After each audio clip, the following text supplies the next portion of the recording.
All right, so go ahead and tell the people that haven't seen part 1 and 2 of your story, your name and where you're from. My name's Mitch Smiley. I'm from California. Mitch from California, man. You had one amazing story last time, man. I probably told about 20 people I just interviewed someone that tattooed old swastika on Manson, man. That's Yeah. crazy as hell, you know. Well, It was, it just presented itself, so I did it, you know. yeah, yeah. The Yeah. opportunity arose, and you achieved, you achieved it. You know what I mean? But that's crazy, man. It is crazy. A lot of people are infatuated with that guy, man. I mean, I heard that he was selling lockets of hair and stuff from prison to these occult Yeah. followers, man. Yeah, he had a following. Yeah, it's crazy. But anyways, Who knows why, but yeah, it's crazy, man. People like I hear even that Chris Watts guy. You hear about that guy? now I don't know who he is. Yeah, well, look into him. He's a sick dude, but he has a following now as well. It's crazy. But anyways, you've done 38 years straight in CDC, California Yeah. Department of Corrections. Uh, I know you got a lot of wisdom coming from there, man. So I'm gonna ask you. I'm gonna ask you a question, man, that most people probably want to know, especially if they're facing a lot of time over there. And what would you say would be the best route or the best way someone could go into the prison system and survive in there, man? Uh, I would just say, man, mind your own business, you know. I mean, that's a simple way to put it, but, like, youngsters go in there, man, and, I did the same shit. They run their mouth about, older cats would be like, yeah, they'll put it out there like somebody's no good or this guy's this or this guy's that. And then, you know, youngsters will run their head like, yeah, well, that dude ought to be stabbed or that guy ought to be beat down. And then the next thing you know, here comes some dude saying, hey, youngster, go handle that. Because, Yeah. the guy already ran his head about, he's what the guy's got coming and, well, handle that. They, So I would they just say, checked him look, real quick. yeah, I mean, that's how it happens. Guys just sit around listening to kids run their head. And it's like, they want to, a lot of guys want to talk the game, man. Like, hey, that dude should be handled, whether they're stabbing or beat down or whatever. Someone's going to come up and put a knife in your hand and say, handle it. There was this Yeah. kid in New Folsom, man. He was running his head, about how tough he was. And he got, I got 6 life sentences and whatever. And he was from Mississippi, man. He didn't understand where he was. And them dudes come up, put a big old piece in his hand and said, hey, handle that. And he walked right down to the program office and locked up. Dang. Come time to handle it, he didn't want to handle it. But I would just say, look, man, you go to the pen, it ain't all just killing and gangs and drugs. I mean, that's a part of it. But you got to mind your own business, man, and get your shit right. I had a youngster for a cellie, man, who, well, when I was in Corcoran, I fucked up and went back to level 4. I went to Corcoran. I had a crew of little youngsters used to run around with me, my cellie, and a couple other kids. They're all from different towns, too. It was kind of cool. But they had a guy in the yard. He was like, I got the keys from the fellas, to run the yard because all the gang members were locked up at that time. Well, I knew that was bullshit. He didn't have the keys from nobody. He was a fucking dope fiend. He had a life without parole sentence. And guys, a lot of guys, not always, but guys say they got the keys to the yard. It's just a pass to get free drugs. So these youngsters come up to me and they go, hey, man, what do we do if Jack tells us, we got to put in some work?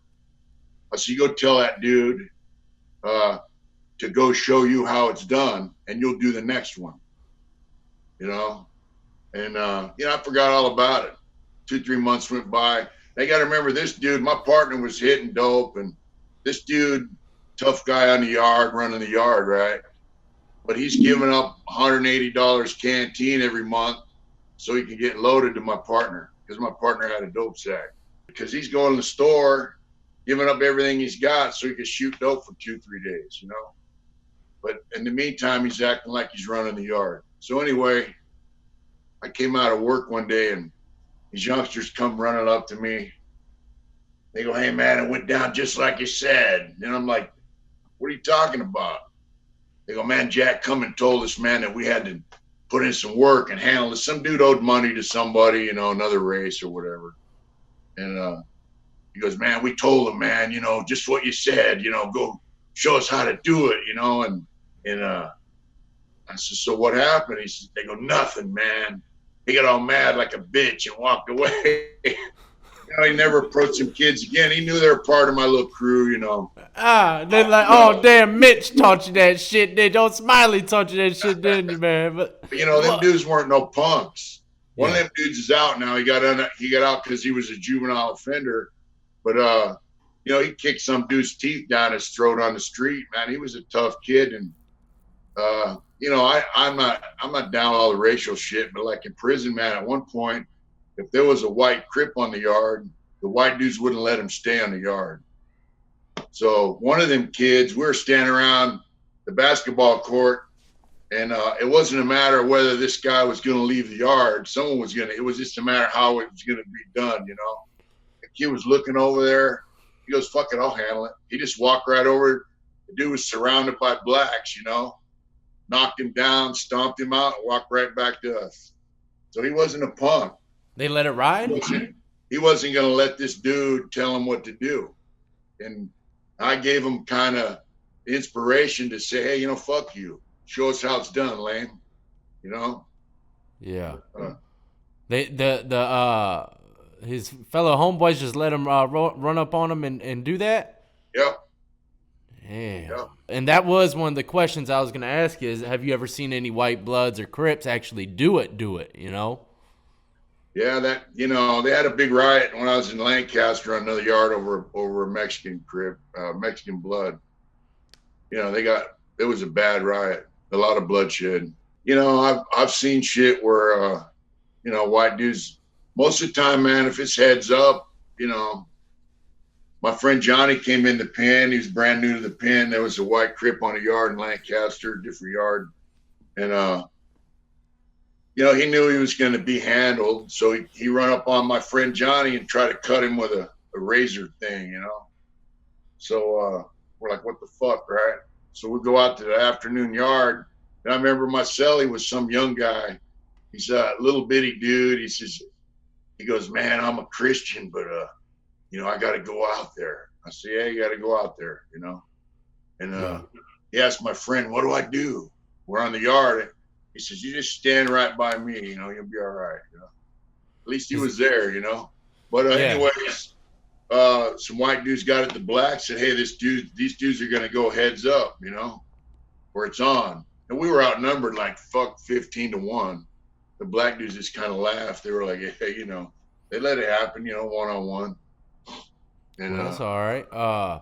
And that, you keep going right into some of the other questions I wanted to ask, man, and that was pertaining to how Muslims they group up in prison and stuff like that. I mean, do the Christians not do that? well, I'll go to church. I used to go to Catholic mass, but I mean, a lot of dudes that go to church and Protestant types, they got little cliques they associate with each other all the time. But I mean, I hung out with whoever. Yeah. Just because I'm going to church doesn't make me some weak ass lame that doesn't. You still got to do what you got to do. You're in prison, man. You hide behind that, like, "Hey, I'm a Christian. I don't want to get involved." But it ain't about. If another racist is going to jump on the white dudes, they don't care if you go to church or not. They're going to jump on you too. You got to do what you got to do, man.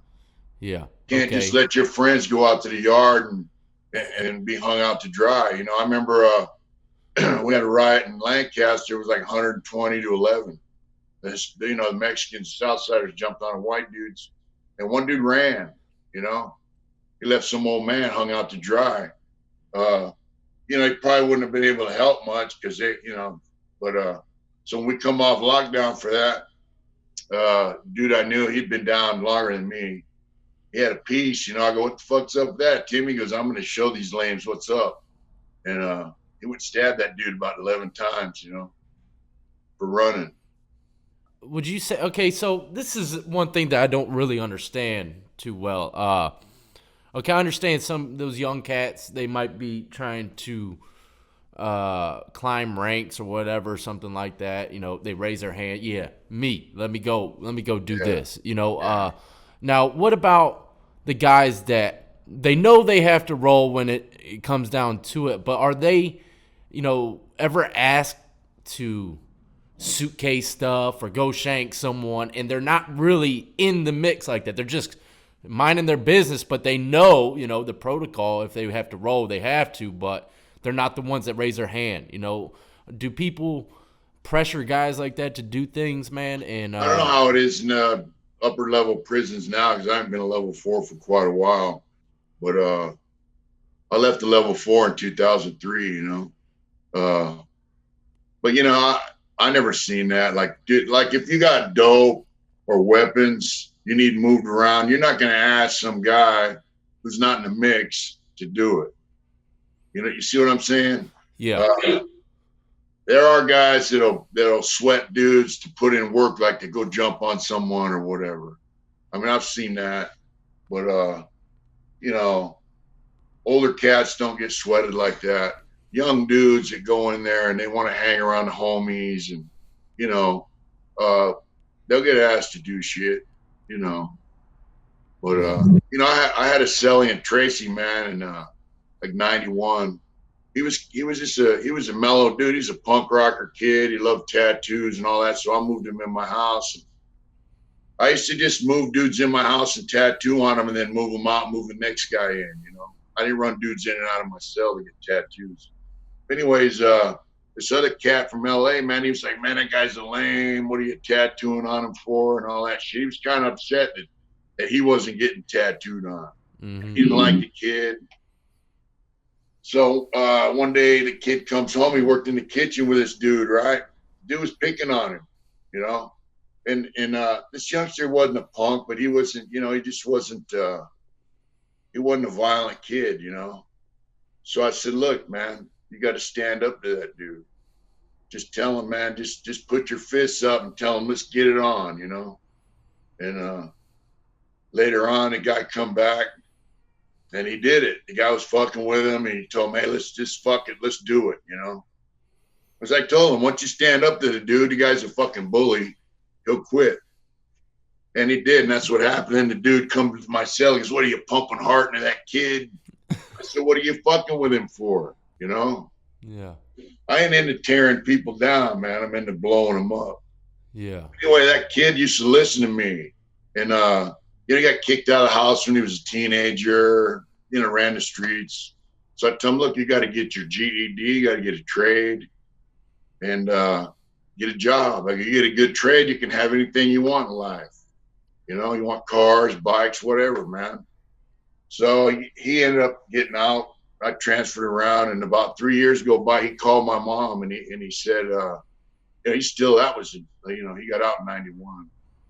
yeah. But he goes, hey, man, I've been out for 3 years, and I owe it all to Smiley, man. I did everything he said to do. And he ended up, got his GED, took the welding trade, and he's a welder in oil refineries out here. They fly him offshore. They fly him to Alaska, Texas. The kid's doing real well, you know? Yeah, yeah, that's good money. Yeah, That's good yeah, money. Um, yeah. But I I, would just I say to the kids, like, if you go to prison, man, if you want to spend the rest of your life in and out of prison or in forever, you know, run with the homies and do what you got to do. But if you want to get out of prison and get your fucking life right, there's things you can do in prison, man. You get your GED, get a trade, you get out of prison, get a job. That's the bottom line. so let me ask you this, man. I see you? You gotten a lot of views on your videos, man. That we did. Did you read any of the comments? How you feeling? Did you get any people buying some Yeah, I read merch or some of them. anything? I read some of them comments. We answered a lot of them. There's Oh, just okay. hundreds of comments, man. Most of them are pretty positive, and I appreciate it. Yeah, Uh, I want to make real clear. Like when I was in the pen, man, I'm not down with gang shit or none of that shit, but I was just a regular dude. Back when I went to the pen, all the white dudes in certain prisons were stand-up dudes. I mean, you know, they weren't rat. And I remember I transferred to another prison and it was in the 2000s, you know, and there was this female working in R&R, and she used to work in San Quentin, and you know, we got to chatting, and she goes, "Yeah, things just ain't the same." You know, she had worked at San Quentin in the early '80s, and she was there when they killed this dude Coyote, and she goes, "Man, I remember when you know, they would kill somebody, you know, and everybody be standing around, and you ask them, you know, what you, no one would say shit." She goes, "Now, man, they just run and tell everything, you know." So I Mm-hmm. mean, prisons change. You know, back in the day, all the white dudes were stand-up dudes. I mean, almost everybody would stand up. They wouldn't rat. They would handle their business. You didn't disrespect people. You know, it's not like that now. Guys rat like crazy. You know, I mean, so if you think you're going to go to prison and everyone follows the code and all that bullshit, that ain't what's happening nowadays. So it is not possible to be a lone wolf in California prison system, correct? Not 100%. No. Yeah. I mean, they're guys that do their own thing. You know, you got guys get up in the morning, go to work, do their work, come back, they'll walk the track or work out, you know, go to dinner, and then they're in their house, you know, take their shower, or whatever. They're in their, they got a routine they follow. They stay out of the mix. They're not fucking with drugs. But if something's on, they got to be there. If there's shit going on in the yard, you got to be there. Yeah, I know Yeah. a dude in San Quentin, even when it was level 2, he was in a motorcycle club, man, and the shit jumped off with the Northerners, right? Mm-hmm. Which dude didn't come. It was on his tier. He didn't come out of the cell, and a lot of dudes fat mouthed him about it. And he told me, "Oh, I was taking a shit," you know, and yeah, that's bullshit. You know, you shit in the morning when you get up, not in the afternoon. You know. So anyway, guys are talking smack about him, calling him out, and all kinds of shit. He ended up getting tossed out of his club for that shit. I mean, Damn. you know, for being a fucking coward. So I Yeah. mean, if it's on, you got to be there. You know, I mean, you don't have to be in the shit every day. Yeah. There's certain things that are mandatory. You know, no matter how you're living in there. Yeah. You I know, mean, so I mean, were you ever a part of a riot where you actually had to get your hands dirty? yeah, Yeah. How's the feeling of that, man? Because I ain't never been in no riot. I mean, I've been in a you know 5-on-5, but not no well, you you know, your know. heart jumps up in your throat, man, when you got 13 dudes jump on you. Well, you see Yeah. them charging you. You know, in Lancaster, we were outnumbered bad. You know, and we had a couple riots with Hispanics there, man. And you know, the first one I was at work. You know, second one I just got off work, and you know, these dudes try to stab this white dude.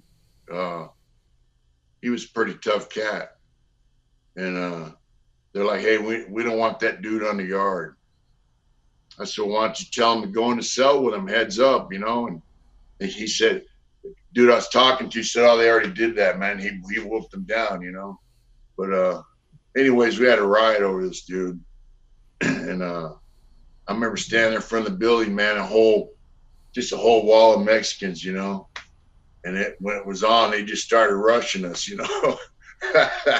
Holy shit. I was a little younger then, but I mean, they weren't stabbing me, so I was cool.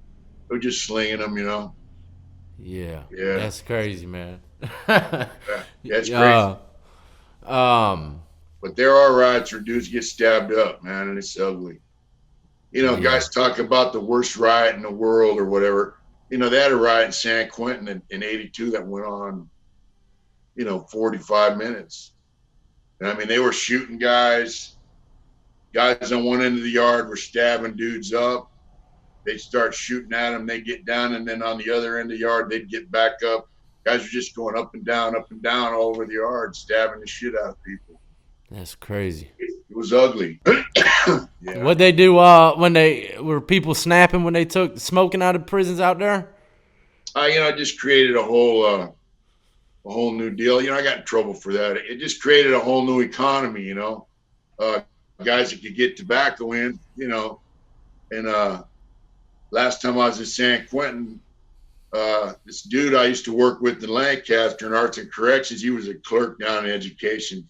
He goes, "Hey, I got a way to get tobacco in." So we would, somebody out here, my girl would package it up, put it in manila envelopes, put a little label on it like it was coming from a company, and send it to the distant learning coordinator. But he was a clerk. The mailman would bring him the mail to sort it out and pass it out to the teachers. So, a couple of days a week, we got, 3 cans of Buglers sent in. And, I made a little bit of money. We did that for about a year, a few That's $1,000. And then, you know what? One day I got busted. You know, I was selling tobacco for stamps, then selling the stamps out here. But, you don't give a guy a fucking cigarette. Next thing you know, he's telling on you. yeah, That's how the low level prisons are. You know. yeah. That's crazy, man. But that right there, kind of, I sat in the hole for 5 months over that. Like I had, because it was. I told my counselor, "Man, why can't I go back to the block?" He said, he laughed. He goes, "Man, all them dudes told on you. They don't want you back in the block." So right there, I said, "You know what, man, fuck this." Because up to that point, that was 2011. I was like, "Man, I ain't never getting out. So I just want to be comfortable while I'm in prison, right?" And dudes started getting out. They had life sentences while I was in the hole. I said, "Man, this shit's going to cost me, because when you go to board, they could deny you up to 15 years.